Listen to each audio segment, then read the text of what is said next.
Hello friends and good morning. It's been a long time since I did a canning video, but we are about to can my favorite item to have on the shelf, and that is meat. I love to raw pack meat. It's so quick and simple. This video will probably only be a few minutes by the time I end up editing it. What I did was I bought corned beef already prepared from Costco. Now by prepared I don't mean cooked. I mean it's been marinated with the spices for making corned beef. And usually in past years, I bought cheaper brands from my local market. I think it was called Shamrock, and oh my goodness, it was so salty. And I cooked one of these fresh this year from Costco, the Bill Bailey's Costco brand, and it was perfect. It was not too salty at all. So I cooked it in my slow cooker, but I would like to have extra canned it on the shelf so that I can prepare it anytime during the year. You know, have some cabbage and potatoes and have a nice meal. And we have here 4 pounds, 4.08 pounds, and I've got 4 pint jars ready to go. A pint is about what you need for a pound of meat, raw meat. And I have my Instant Pot Max ready to go. It has a dedicated canning function. Not all the Instant Pots are pots that you can can with. You have to have a canning function that's a dedicated canning function on your Instant Pot. And of course, if you don't trust the new electric canners, you are free to use a stovetop canner. So let's get started. I'm going to cut this beef into chunks. I'm going to wash my jars, make sure there's no cracks or nicks in the rims, and we'll get started. First thing I'm going to do, I've opened the package and I'm going to rinse this. I don't want any of these salty juices on my corned beef. Now this particular brand does have some spices enclosed here that if you really like the different spices and flavors, you may not want to lose those. You may want to can those with your beef, but I think just because I really like to get rid of the excess salt, I'm just going to rinse everything off. This is a really beautiful corned beef. I removed it from the package. I rinsed off the excess liquids. I didn't rinse this side because it's got a little bit of the pickling spices that were used to corn the beef. And I'm going to just cut this into chunks to go into our jars. Now, you do not have to rinse this beef if you don't want to. You can, if you don't mind the extra salt, you can leave it just as is. So I'm going to make these chunks. You don't want anything bigger than, say, an inch or two, because the idea is the heat needs to penetrate to the center of your meat. Wow, look how nice and tender it is. I'm going to just slice it against the grain.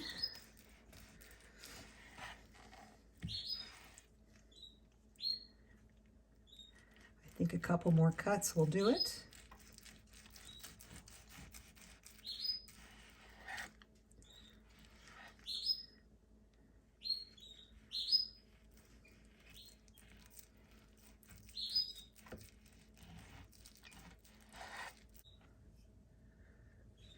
And you can cut off excess fat if you'd like to do that. It's usually a good idea when you're canning to not have a lot of excess fat if you can avoid it.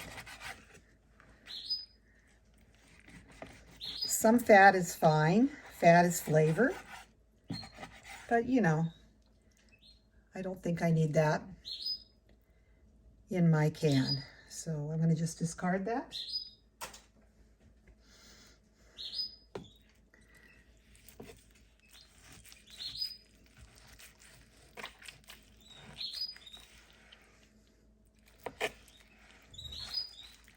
And these are pretty nice chunks. They're about 1.5 inches or so, no bigger than that. So those will do.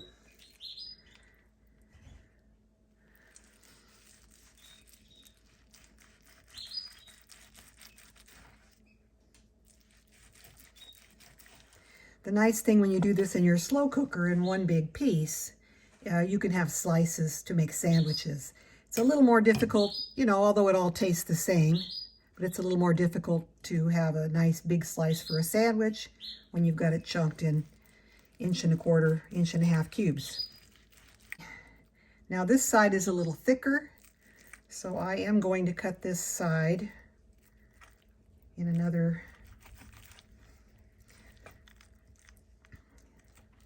one more pass on this other side here.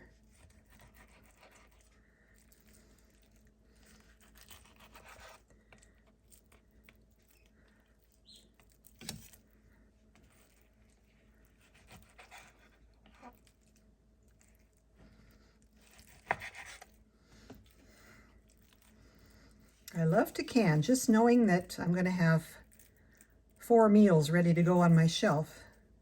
You know, the main part of the meal. All I have to do is cook some potatoes or noodles or whatever you'd like to go with this, or you can have it as a sandwich. You could make corned beef hash. However you want to do it. These larger pieces I'm just going to cut in half.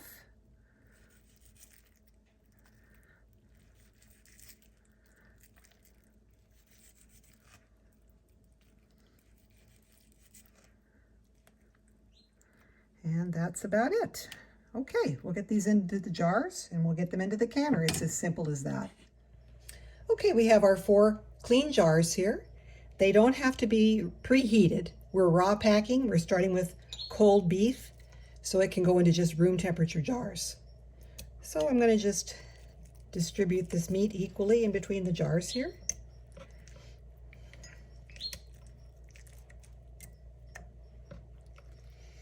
Like I said, I have 4 pounds, so it should pretty much fill the 4 jars.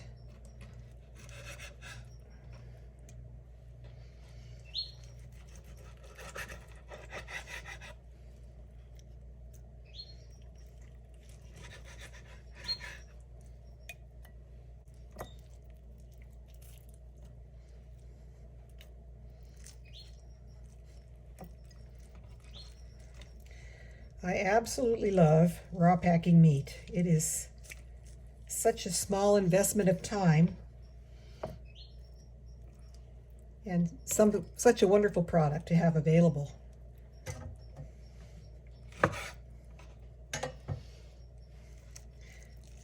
Just so easy peasy to do. The hardest part is cutting up the meat, and even that is not too difficult.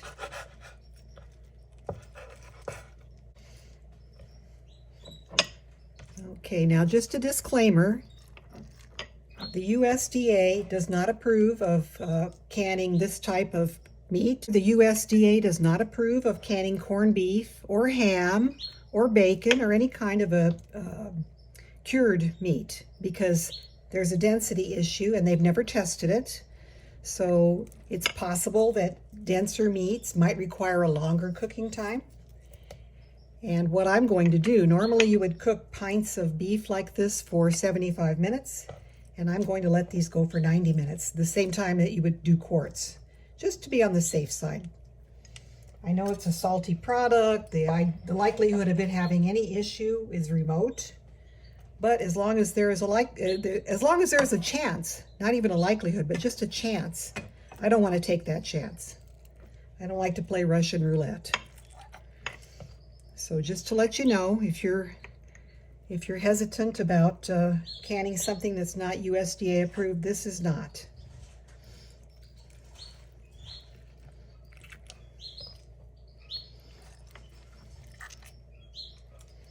Wow, we've got, even though I removed the fat cap, I've still got a lot of leftover corned beef here. Ooh. You know, my problem is I didn't cut it up small enough, more than likely. Didn't allow the chunks to go down in there. Okay. Well, we'll get it in. We will get it all in there.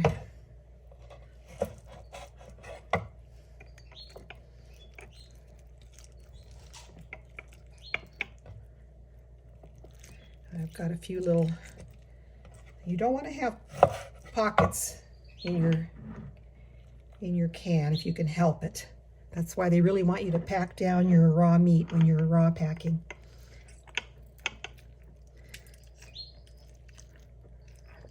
And we want to leave about 1 inch of headspace, ideally.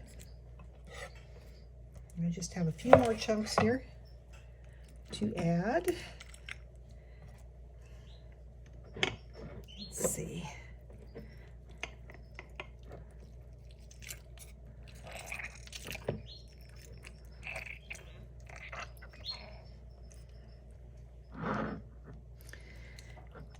And I can't really do much with this if I don't can it, because it would be silly to cook a piece or two on the stove. So I want to get it all in here.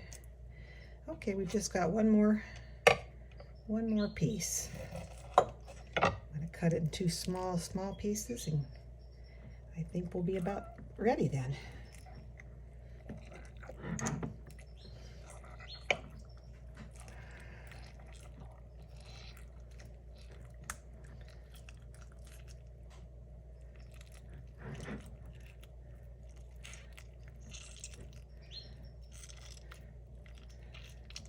Okay, I do not quite have the headspace I would like to have. It's possible I might have some siphoning because of that, but I'm okay with that. I've got pretty close to 1 inch of headspace in all these jars.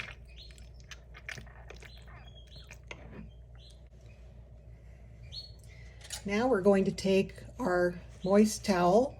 It's been moistened with vinegar. That will help cut any fat that might be on the rim. Clean off our rims, make sure we don't have any nicks or chips or lumps or bumps there, because that'll prevent a seal.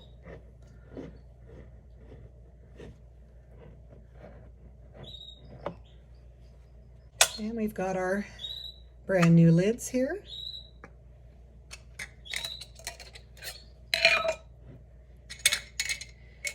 There's no need to do any special preparation of these new lids, just rinse them off.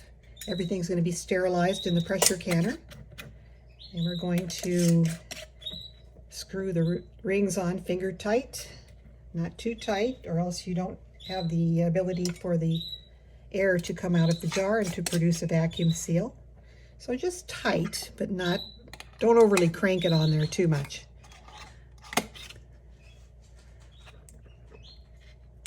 Okay, so our lids are on. Into the canner we go.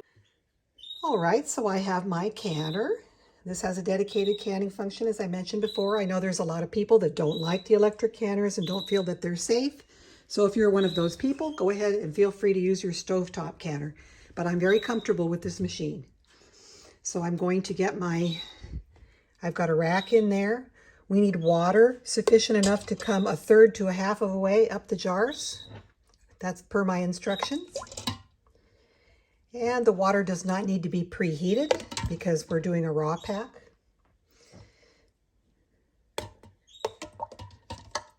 And I may need to add a little bit more water. Let me take a peep here. Yeah, I'm going to need to add just a cup or two more of water. Okay, I added a couple cups of water because I'm just one of those people that if it says 1/3 or 1/2 the way up the jar, I'd prefer to be closer to 1/2 the way up the jar.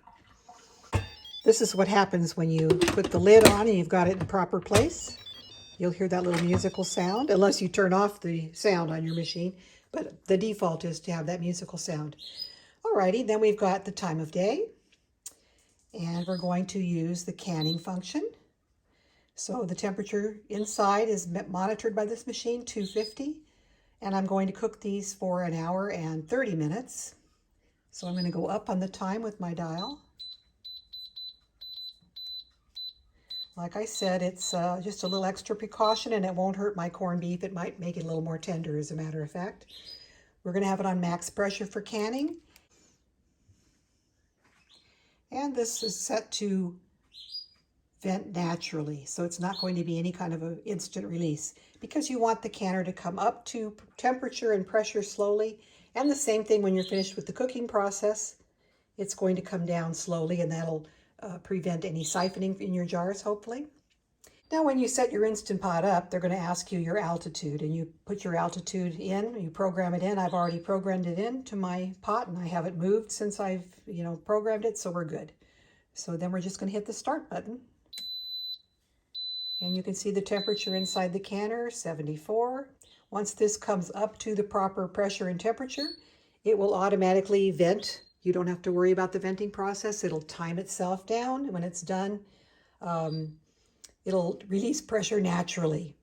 So I don't have to do anything. I can just walk away at this point. And we will let this delicious corned beef process for 90 minutes. I'm adding an extra 15 minutes just because it's a cured meat and it might be a little denser, and so I'm allowing a little bit of extra time.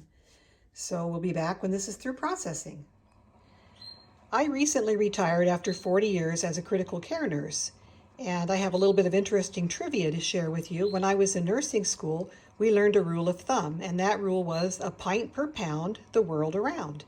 And what that meant was, if you had a patient who had a lot of water weight, excess water weight, maybe they had kidney failure, heart failure, and their body wasn't able to clear out the fluids, and you were giving them diuretics, you would keep track of their intake and their output, and if the person had a net output loss for the day of 500 ml, you would know they had lost about a pound of water weight.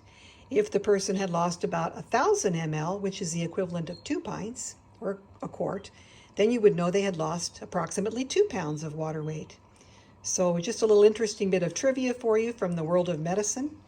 Sort of translates over into cooking and other areas of life too, I'm sure.